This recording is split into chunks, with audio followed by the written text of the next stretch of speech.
Quero ler com você a palavra de Deus nesta tarde, no Evangelho de Lucas, capítulo 24, a partir do primeiro versículo. Evangelho de Lucas, capítulo 24, a partir do versículo 1.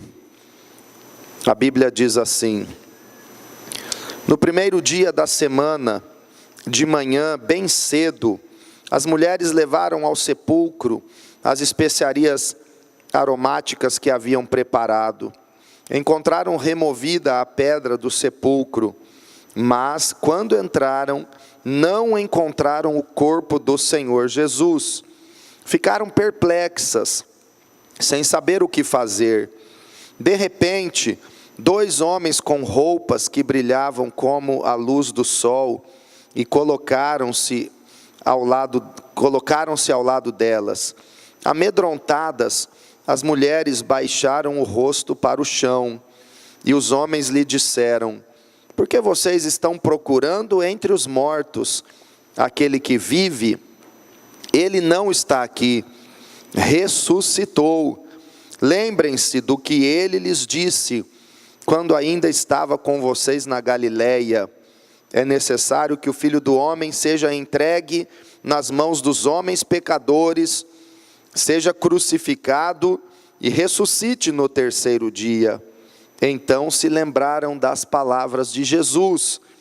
Quando voltaram do sepulcro, elas contaram todas estas coisas aos 11 e a todos os outros. As que contaram estas coisas aos apóstolos foram Maria Madalena, Joana e Maria, mãe de Tiago, e as outras que estavam com elas. Mas eles não acreditaram nas mulheres. As palavras delas lhes pareciam loucura. Pedro, todavia, levantou-se e correu ao sepulcro. Abaixando-se, viu as faixas de linho e mais nada. Afastou-se e voltou admirado com o que acontecera. Amém? Vamos orar. Senhor meu Deus, a Tua palavra é gloriosa, santa, perfeita e eficaz. E pedimos que o Senhor fale conosco nesta tarde, porque estamos totalmente abertos, dispostos a ouvir a Tua voz e obedecer a palavra do Senhor. Pai, fale conosco. Nós repreendemos toda incredulidade, toda cegueira espiritual, toda distração e toda frieza no coração. Nós repreendemos e não aceitamos na nossa vida e na igreja do Senhor. Pai, venha falar conosco. Espírito Santo, continue operando em cada coração, conforme a Tua vontade, para que sejamos edificados, para que sejamos fortalecidos na presença do Senhor. Nós abençoamos a Tua igreja, também aqueles que pedem a nossa oração, nós entregamos ao Senhor, e pedimos que os Teus anjos acampem-se ao redor de toda a Tua igreja, e de cada família, e de cada casa dos Teus filhos nesta tarde e na noite de hoje. Ó Pai, nós oramos e já agradecemos, em nome de Jesus. Amém. Graças a Deus, glória a Jesus. Irmãos, a ressurreição de Jesus, bem como a sua morte, da qual nós falamos na sexta-feira, e passamos aqui boa parte do dia em oração, agradecendo a Deus por tamanho sacrifício de Jesus por nós, são os fatos mais importantes da história da humanidade. Jesus morreu por nós, e Jesus ressuscitou ao terceiro dia para nos salvar. A ressurreição é que nos dá a esperança e a garantia da vida eterna. A nossa fé seria em vão se Jesus não tivesse morrido por nós, e se Ele, mesmo tendo morrido, não tivesse ressuscitado. A nossa fé não teria sentido. O apóstolo Paulo, inspirado pelo Espírito Santo, em 1 Coríntios capítulo 15, fala que se Cristo não tivesse ressuscitado, seria vã a nossa pregação e seria inútil a nossa fé. E nós seríamos os mais miseráveis de todos os homens, se esperássemos em Deus e se acreditássemos no plano de Deus apenas neste mundo. Mas, de fato, Jesus ressuscitou. De fato, Jesus venceu a morte. De fato, o autor da vida não pôde ser detido pela morte. Ele morreu, ele foi sepultado, mas ao terceiro dia ele ressuscitou. E Jesus está vivo. E a grande diferença do cristianismo para qualquer outra religião, a grande diferença dos ensinamentos de Jesus para qualquer outro pregador de qualquer doutrina ou de qualquer conceito religioso, a grande diferença é esta: o único que morreu para nos salvar, que sofreu por causa da humanidade, por causa dos nossos pecados, e ao terceiro dia ressuscitou, e está vivo, e permanece vivo à direita do Pai no céu, o único é Jesus Cristo. Esta é a base da nossa fé. Você pode levantar a sua mão para o céu e dizer: graças a Deus, porque Jesus ressuscitou. Diga bem forte: o meu Salvador, Jesus Cristo, morreu por mim, mas ressuscitou, e vivo está à direita do Pai. Glória a Deus. Celebre isso com um aplauso. Jesus ressuscitou. O túmulo vazio é a base da nossa fé. Não há restos mortais de Jesus, não há ossada de Jesus em nenhum lugar do planeta, porque Ele ressuscitou, e esta é a nossa esperança, igreja. Nunca deixe esta verdade sair do seu coração, nunca perca de vista a verdade da ressurreição, o fato da ressurreição. Jesus ressuscitou e está vivo e está conosco. E eu quero enfocar com você nesta tarde o relato do Evangelho de Lucas a respeito da ressurreição de Jesus. E é interessante, e estudando mais detalhadamente os 4 evangelhos que retratam a morte e a ressurreição de Jesus, nós podemos perceber que cada um cumpre um propósito de Deus no seu evangelho. E nós da igreja do Evangelho Quadrangular, que já temos este nome, porque a igreja é estabelecida sobre os 4 principais benefícios de Jesus para nós, relatados nos 4 evangelhos da Bíblia. Por isso chamamos Evangelho Quadrangular. Porque nos 4 evangelhos, a Bíblia mostra Jesus de uma maneira muito particular. O evangelho de Mateus, por exemplo, mostra Jesus como o filho de Davi, o rei poderoso, o Messias que veio para reinar e que em breve voltará para reinar sobre toda a terra. O evangelho de Marcos revela Jesus como o servo sofredor de Deus, que veio para levar sobre si as nossas dores, as nossas enfermidades, as nossas maldições. O Evangelho de Lucas mostra Jesus como o Filho do homem, nascido de mulher, que se fez homem exatamente como nós, e que é o Salvador do homem, aquele que veio para buscar e salvar o homem que estava perdido no pecado. E o Evangelho de João mostra Jesus como o Filho de Deus, que derrama o Espírito Santo, a presença de Deus sobre aqueles que creem. E estes 4 evangelhos, no texto que fala sobre a ressurreição, eles enfatizam um aspecto muito pessoal.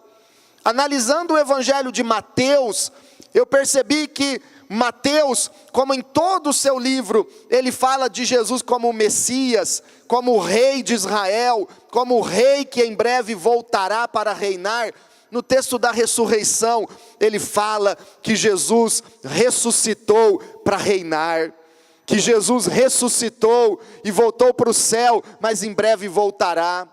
E é o único que, quando fala da ressurreição de Jesus, mostra as palavras de Cristo dizendo assim, após a ressurreição: é-me dado todo o poder nos céus e na terra. Jesus ressuscitou para reinar, e Ele tem todo o poder nos céus e na terra. Você pode declarar comigo: Jesus ressuscitou, e Ele tem todo o poder nos céus e na terra. Glória a Deus, Ele é o Rei poderoso.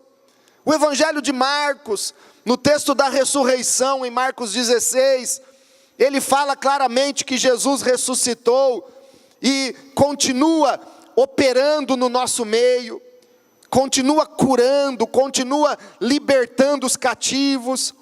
E é neste texto da ressurreição, em Marcos 16, que Jesus disse: em meu nome expulsarão demônios, falarão novas línguas, se beberem coisa mortífera, não lhes fará dano algum, e imporão as mãos sobre os enfermos, e eles serão curados. E é neste texto de Marcos que a Bíblia fala que Jesus, após a ressurreição, continuou cooperando com os apóstolos, para que muitos sinais e maravilhas fossem feitos no meio deles. Jesus, o servo, que continua operando, abençoando e curando o seu povo todos os dias.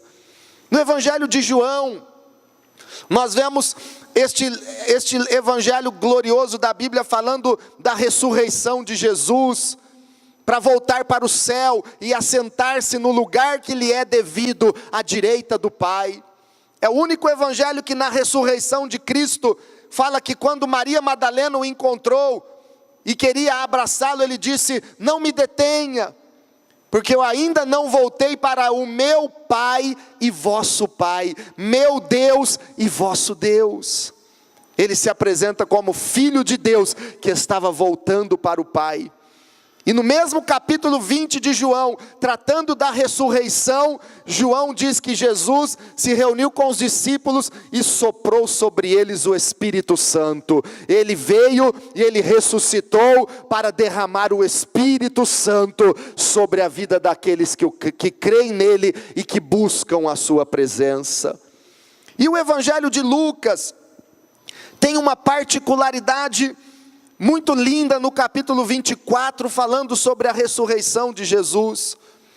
Lucas fala aqui sobre os sentimentos do homem, e não é por menos, porque Lucas enfoca Jesus em todo o evangelho como o Filho do homem, que veio buscar e salvar a humanidade que estava perdida. E Lucas, até pelo fato de ser médico, ele fala sobre os sentimentos que envolveram as pessoas no dia da ressurreição de Jesus. E eu quero observar com você 4 sentimentos revelados pelo Evangelho de Lucas, neste capítulo 24, e outros textos da Bíblia, que falam sobre estes sentimentos que nós temos, e que tem tudo a ver com os sentimentos de cada um de nós, quando nos convertemos, quando começamos a ouvir o Evangelho, e na nossa caminhada com Cristo, durante todo o nosso tempo na igreja, na presença de Deus. Então esses sentimentos da ressurreição, revelados por Lucas neste Evangelho, são os mesmos que nós passamos na nossa vida, na nossa conversão. O primeiro sentimento que fica muito claro aqui em Lucas 24, quero ler o versículo 17 com vocês. Nós vamos ter o capítulo 24 de Lucas como base para esta mensagem nesta tarde, que eu quero chamar de alegria da ressurreição. Lucas 24, 17. Ele lhes perguntou: sobre o que vocês estão discutindo enquanto caminham? Eles pararam com os rostos entristecidos. Diga comigo, rosto entristecido. Primeiro sentimento que a Bíblia revela aqui no dia da ressurreição era o sentimento de tristeza. Nós temos aqui uma carinha de tristeza. Hoje em dia, muitas mensagens que nós recebemos pelo celular ou pelas redes sociais, vem essas carinhas. Às vezes a pessoa não precisa dizer nada. Quando vem uma carinha assim, o que significa? Tristeza. Faça uma carinha de tristeza para alguém do seu lado aí. É que agora está todo mundo rindo, ninguém consegue, né? Mas naquele dia, pare para pensar na tristeza que pairava sobre os discípulos de Jesus, sobre os apóstolos, sobre aqueles que andaram com Jesus e amavam o Senhor. Tente se colocar no lugar de Maria, mãe de Jesus, que acompanhou todo o sofrimento de Jesus pertinho da cruz. Tente se colocar no lugar daqueles discípulos, daqueles apóstolos que deixaram tudo para seguir Jesus. Deixaram casa, deixaram família, deixaram emprego, deixaram trabalho, deixaram bens para seguir Jesus por 3 anos. E depositavam todo o seu sonho, toda a sua expectativa nos ensinamentos deste mestre chamado Jesus. Agora ele havia morrido. Jesus havia sido crucificado na sexta-feira. Eles viram aquilo, foi algo cruel, foi marcante, foi junto à porta de Jerusalém, todos viram, e algo que foi muito cruel na vida de Jesus, e foi como que a morte para todos os que sonhavam com Jesus. Aquela sexta-feira estava marcada no coração e na mente de cada um deles. O sofrimento, a dor, a morte terrível que Jesus passou.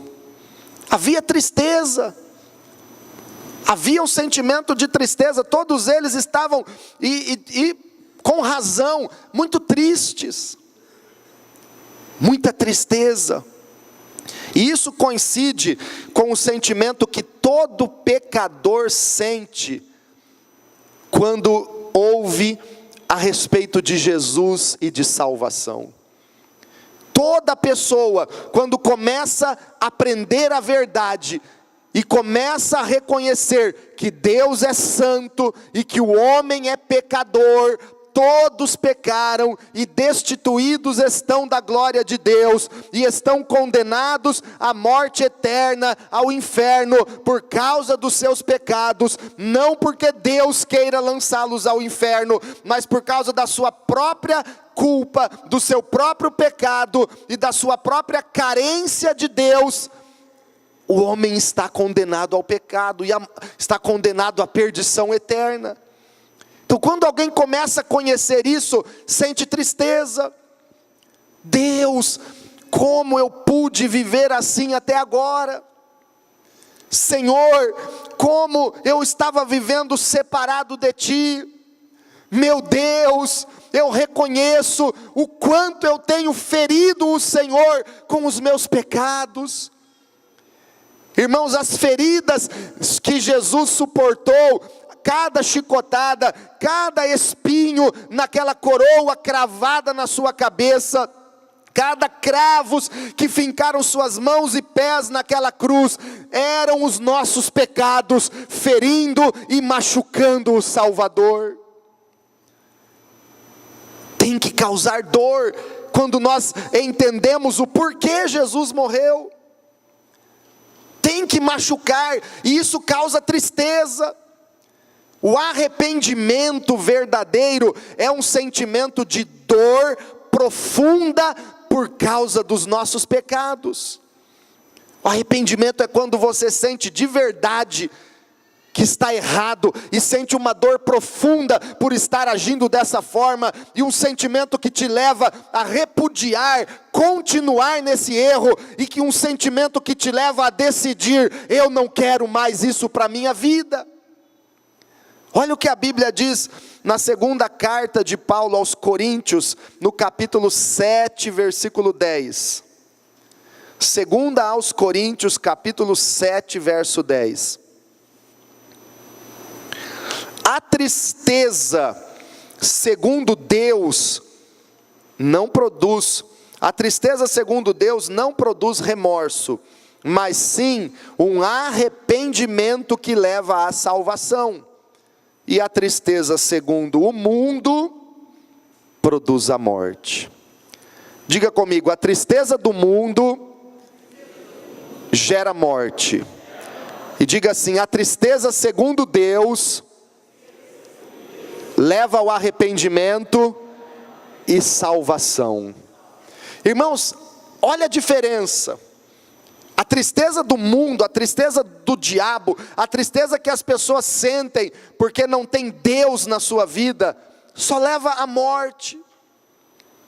Só leva a pessoa a se afundar mais e mais no pecado, a se afundar mais e mais nos vícios. A tristeza, segundo o mundo, que gera um vazio interior porque está faltando Deus, leva à morte. Esse fim de semana eu ouvi uma irmã da igreja me disse a respeito de uma parente sua no estado de Minas Gerais, uma moça com pouco mais de 30 anos, que se suicidou e pôs fogo no corpo. Pôs fogo no seu corpo e se matou. E o pior, ela estava grávida de 7 meses. E pôs fogo no corpo, morreu ela e o bebê no seu ventre. A tristeza, segundo o mundo, leva à morte. Esse final de semana, eu fui surpreendido, na sexta-feira de manhã, o Lucas estava triste e falou: pai, uma jovem de 18 anos, não conhecíamos, não sabemos quem é, mas ele disse: uma jovem de 18 anos, morreu cheirando aquele gás de buzina. Cheirando gás de buzina, morreu na hora. A tristeza, segundo o mundo, gera morte. Quantas pessoas se afundando no pecado, quantas pessoas perdendo a vida nos vícios, nas coisas do diabo, porque não tem Deus no seu coração. Mas a tristeza, segundo Deus, diz esse versículo, não produz remorso, porque o remorso é um sentimentozinho dizendo: eu sei que eu estou errado, mas continua fazendo o que está errado. A tristeza, segundo Deus, ela gera um sentimento de dor profunda pelo pecado e gera um arrependimento verdadeiro. O arrependimento é aquele sentimento de dor, de tristeza por estar fora do caminho de Deus, por estar errado, por reconhecer o seu erro, mas que não quer mais isso para a sua vida. É uma tristeza, segundo Deus, que gera arrependimento e leva à salvação. Então a tristeza pairava naquele dia da ressurreição. Desde a sexta-feira, quando Jesus morreu, a tristeza ocupava o coração daquelas pessoas. A tristeza estava no coração deles. E em seguida, o Evangelho de Lucas nos mostra um outro sentimento. Voltando a Lucas 24, a Bíblia nos fala aqui de um sentimento de perplexidade. Lucas 24, versículo 4 e 5. Versículo 4 e 5, ficaram perplexas, sem saber o que fazer. De repente, 2 homens com roupas que brilhavam como a luz do sol, colocaram-se ao lado delas. Amedrontadas, as mulheres baixaram o rosto para o chão, e os homens lhe disseram: por que vocês estão procurando entre os mortos aquele que vive? Sentimento de perplexidade, assustados, com medo, sem saber o que fazer. Sabe aquela fisionomia de estar perplexo com alguma coisa? Quem consegue fazer uma cara de perplexidade, assustado? E agora? As mulheres estavam tristes, foram com muita tristeza levar especiarias e essências aromáticas ao túmulo de Jesus, e no caminho elas iam perguntando: é tão triste isso, vai ser tão difícil mexer no corpo do nosso Salvador. Maria estava indo junto, a mãe do Senhor, e ela estava indo, e para eles todos era muito difícil, e elas diziam: quem vai remover aquela pesada pedra da porta do túmulo? Como nós vamos entrar? E quando elas chegam perto do túmulo, a pedra já tinha sido removida, o túmulo estava aberto. Elas entram e olham e não veem o corpo de Jesus. Não estava mais ali o corpo de Jesus. De repente, anjos de Deus aparecem a elas e dizem assim: Ele não está aqui, Ele ressuscitou. Por que vocês procuram entre os mortos aquele que está vivo? Irmãos, o nosso Senhor está vivo, Ele não está numa sepultura, Ele não foi detido pela morte, Ele venceu a morte, Jesus ressuscitou, Ele é o Rei dos Reis, Ele está vivo, Ele venceu a morte.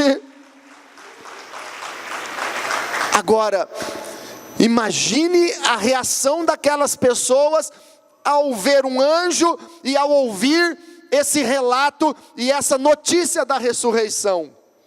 Eles não imaginavam o que era a ressurreição. Eles não compreendiam este grande segredo de Deus. Então elas ficam perplexas, assustadas, com medo, dizendo: e agora? O que será? O que é isso? O túmulo vazio, e esses homens com roupas brilhando como o sol, dizendo que Ele ressuscitou. O que é isso? Perplexidade, admiração. Será que não é um sonho? Será que é possível mesmo Ele estar vivo? Isso, irmãos, é exatamente o sentimento que eu e você temos, ou que eu e você tivemos, quando nós começamos a ouvir a respeito de Jesus, a respeito do amor do nosso Deus.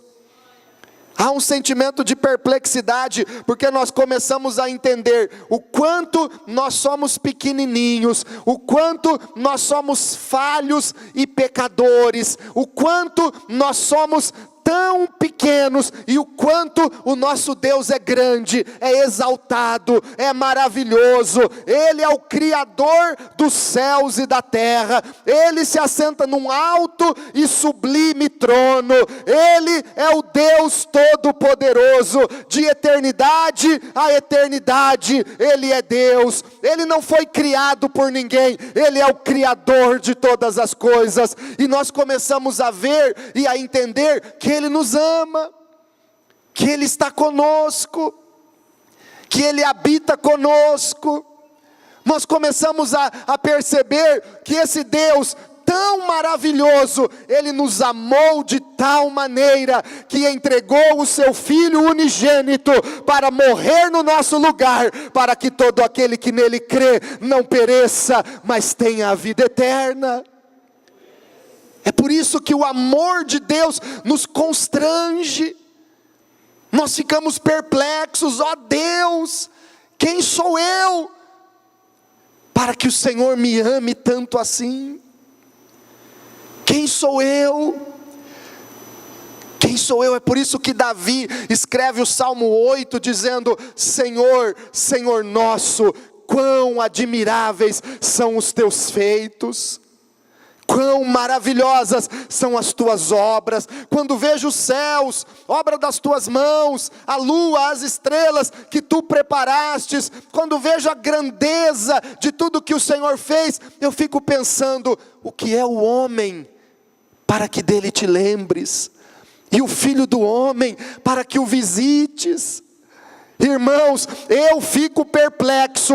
Como é que esse Deus tão santo, tão grande, tão poderoso, Ele cuida e se preocupa conosco, Ele está conosco, Ele habita conosco, Ele nos toca, Ele nos visita, e Ele está do nosso lado, tão interessado no nosso coração e na nossa vida. É por isso que Isaías, quando viu o Senhor assentado num alto e sublime trono, e os serafins voando e adorando o Senhor, dizendo: Santo, Santo, Santo, é o Senhor dos exércitos, toda a terra está cheia da tua glória. Isaías ficou perplexo e se derramou diante de Deus, e começou a orar, e se entregou, se prostrou dizendo: ai de mim, que sou pecador, e vi o Santo dos Santos. Ai de mim, eu sou um homem de lábios impuros, e habito no meio de um povo de lábios impuros. Ai de mim, que eu estou perecendo. Perplexidade. O mesmo sentimento que Simão Pedro sentiu quando ele tinha pescado, trabalhado a noite inteira no mar da Galileia, sem pegar um peixe. Aí Jesus sai do barquinho e diz para ele e para outros pescadores: lancem-te ao mar alto, que vocês pegarão muitos peixes. E Pedro responde: mestre, já trabalhamos a noite inteira e não deu certo, mas como o Senhor está mandando, nós vamos. E eles foram e voltaram com o barco cheio de peixe, porque Jesus operou um milagre da pesca maravilhosa. Aí Pedro volta perplexo, assustado, dizendo: Senhor, afasta-te de mim, porque eu sou homem pecador. Afasta-te de mim. Perplexidade. Irmãos, o amor de Cristo nos deixa perplexos. Ele é tão santo, Ele é tão grande, Ele é tão maravilhoso, e mesmo assim Ele nos ama, e Ele está conosco todos os dias. Ele é bom demais. Quem aqui merece tantas bênçãos que Deus tem dado para você? Você merece? Você merecia o sofrimento de Jesus por você na cruz? Nós não merecíamos, nós não merecemos nada de Deus, mas Ele nos ama, e Ele tem nos abençoado, Ele tem nos dado tudo pela sua graça, e nós ficamos perplexos, admirados e assustados com isso. Deus é grande demais. Irmãos, e o terceiro sentimento que esse texto da Bíblia nos fala, está em Lucas 24:11. É o sentimento da dúvida. Lucas 24:11. Mas eles não acreditaram nas mulheres. As palavras delas lhes pareciam loucura. Não acreditaram. Primeiro havia o sentimento de tristeza, depois perplexidade. Oh, será que Ele ressuscitou mesmo? Será que isso pode ser assim mesmo? Depois veio o sentimento de dúvida. Coloca a carinha da dúvida, olha lá. Quantas vezes nós estamos assim? Faça assim com a sua mão, fique pensando: será que é bem assim mesmo, como esse pastor tem pregado? Será que Deus é tão bom assim mesmo como a Bíblia fala? Será que esse Jesus ressuscitou mesmo? Será que Deus me ama tanto? Por que Ele tem deixado eu passar por tanto sofrimento e dor? Será que o Espírito Santo está comigo mesmo? Será? A dúvida entrou, o sentimento de dúvida pairou. Eles não acreditaram nas mulheres, as palavras delas lhes pareciam loucura. Irmãos, olha aqui, preste atenção. É mais fácil acreditar numa mentira que não te incomoda, que não mexe com as tuas ideias pré-concebidas, do que acreditar numa verdade que faz você ter que mudar de vida. É mais fácil estar confortável numa situação que não exige mudança. É mais fácil ficar acreditando naquilo que é lógico, que é natural, do que acreditar em coisas que parecem loucura. E a pregação do Evangelho é loucura para aqueles que querem sabedoria. Falar da ressurreição, falar que Jesus nasceu de uma virgem, falar que Ele andou sobre as águas e não afundou, falar que Ele ressuscitou Lázaro, que estava morto há 4 dias, falar que Ele ressuscitou dentre os mortos ao 3º dia, falar que Deus abriu o mar vermelho para o seu povo passar, falar que Jesus em breve voltará a este mundo e todo olho o verá, falar que a igreja vai ser arrebatada para se encontrar com Cristo nos céus, parece loucura para muita gente, parece loucura. Mas nós sabemos que esta palavra não é loucura, é o poder de Deus, é a verdade de Deus, são promessas de Deus, e tudo que está escrito aqui se cumprirá, porque os céus e a terra passarão, mas as minhas palavras não hão de passar, diz o Senhor. Mas é mais fácil acreditar na mentira. Quantas vezes você tenta falar de Jesus para alguém e a pessoa não muda de vida e acha que você é fanático e pensa que você está ficando louco?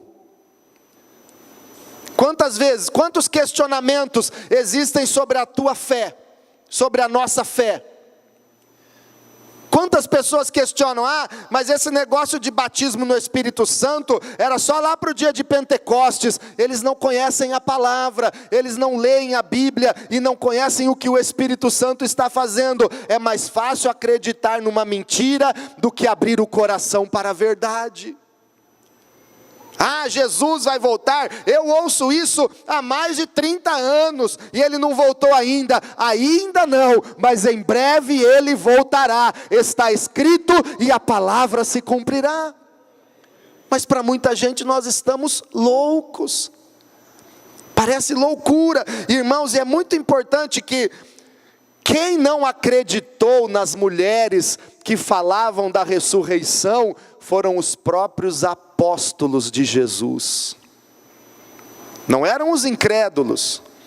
Elas não foram falar da ressurreição para os soldados romanos ou para os sacerdotes que acusaram Jesus. Elas não foram falar da ressurreição para as pessoas da cidade que haviam gritado: solta Barrabás, crucifica o Cristo. Elas foram falar da ressurreição para os 11 apóstolos que andaram com Jesus, que pregaram em nome de Jesus, que curaram enfermos em nome de Jesus, que expulsaram demônios com a autoridade dada por Jesus. Elas pregaram sobre a ressurreição para aqueles homens que viram os sinais e as maravilhas de Jesus e que aprenderam com o Mestre por mais de 3 anos. E eles não acreditaram. Observe o que diz o Evangelho de Marcos, capítulo 16. Olha o sentimento de dúvida. Olha que coisa terrível. Marcos 16, 11.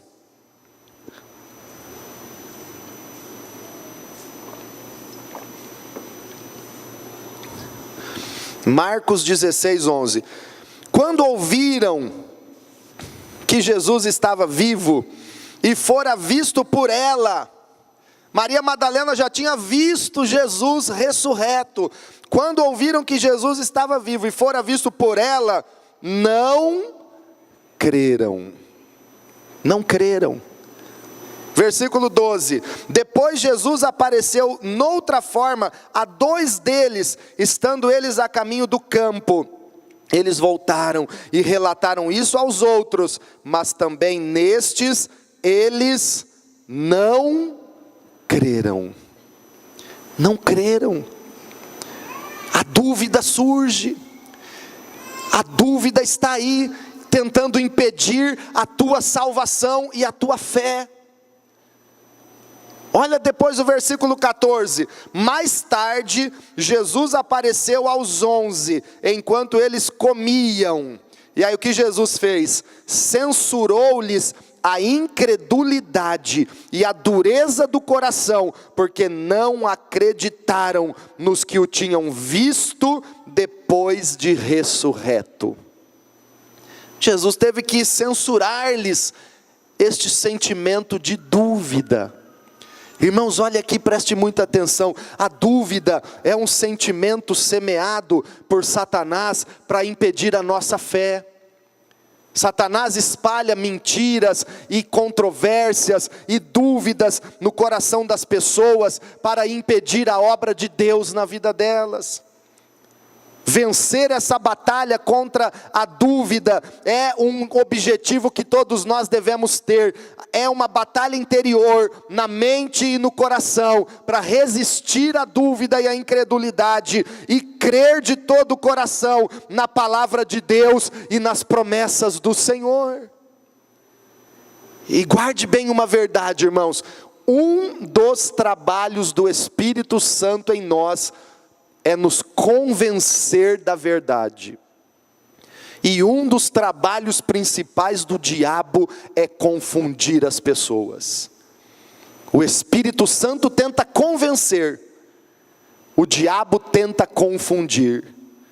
O Espírito Santo age e opera em nós para nos convencer da verdade. O diabo semeia mentiras, esparramou uma mentira em Jerusalém, que os discípulos tinham roubado o corpo de Jesus e que ele não tinha ressuscitado coisa nenhuma. E muitos acreditaram nesta mentira semeada pelo diabo e não acreditaram na verdade que os apóstolos testificavam e que o Espírito Santo estava convencendo as pessoas.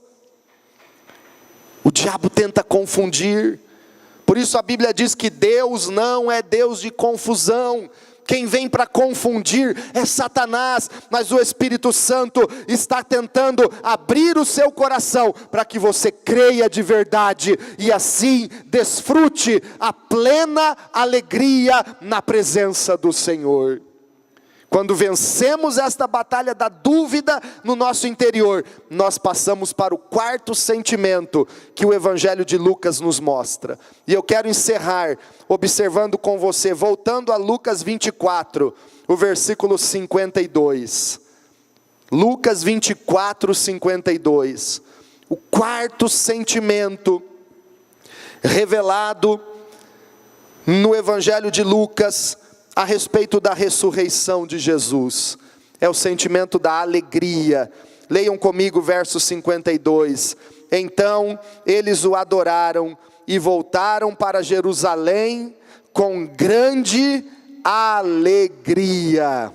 Diga comigo, grande alegria.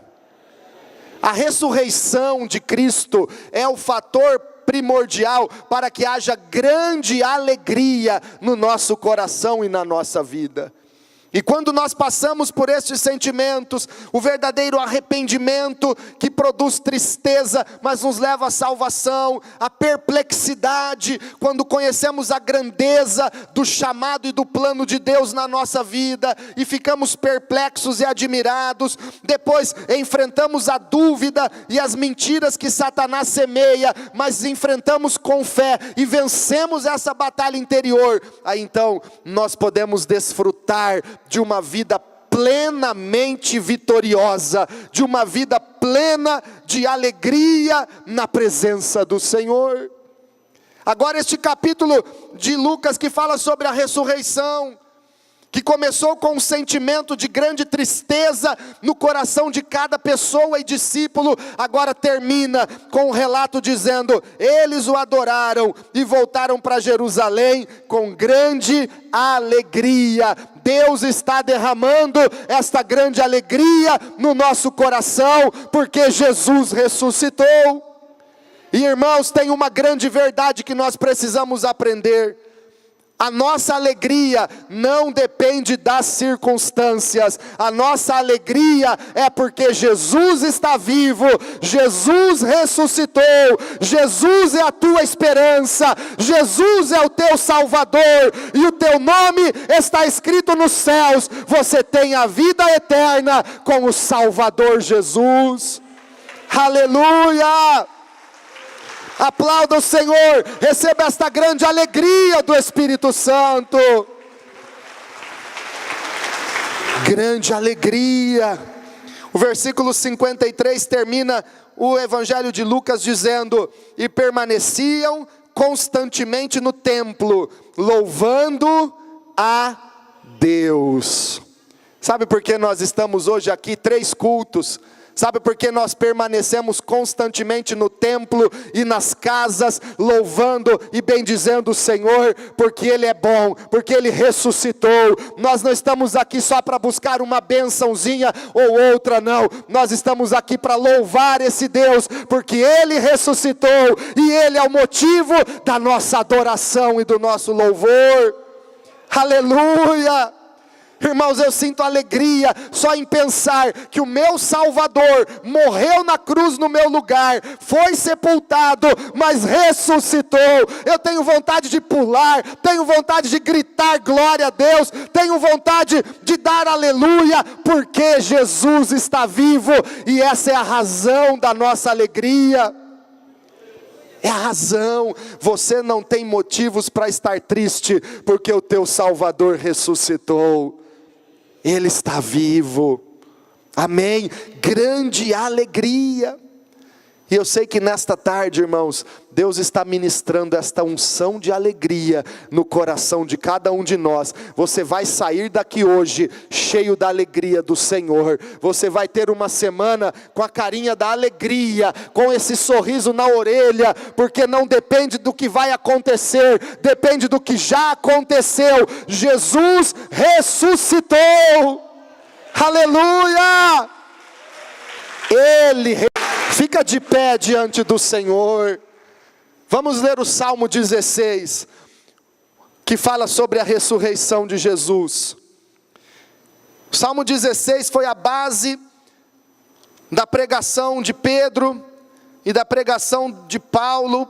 Apóstolo Pedro, apóstolo Paulo pregavam a ressurreição de Jesus, citando esta profecia do Antigo Testamento, escrita no Salmo 16. É um salmo profético de Davi, falando da ressurreição de Jesus. Olha o que diz o Salmo 16, que profetiza a ressurreição do Senhor.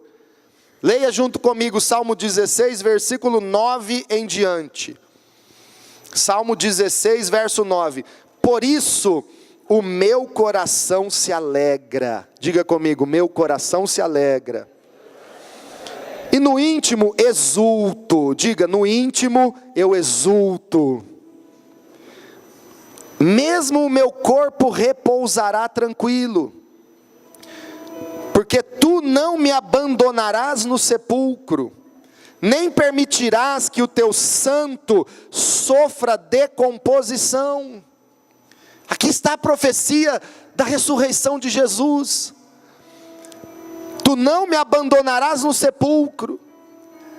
Deus não abandonou Jesus no túmulo, não permitiu que o seu filho amado, o teu santo, sofresse decomposição. O corpo de Jesus não se decompôs no túmulo, ele ressuscitou. Agora olha o sentimento causado por causa da ressurreição. Versículo 11. Tu me farás conhecer a vereda da vida, a alegria plena da tua presença, eterno prazer à tua direita.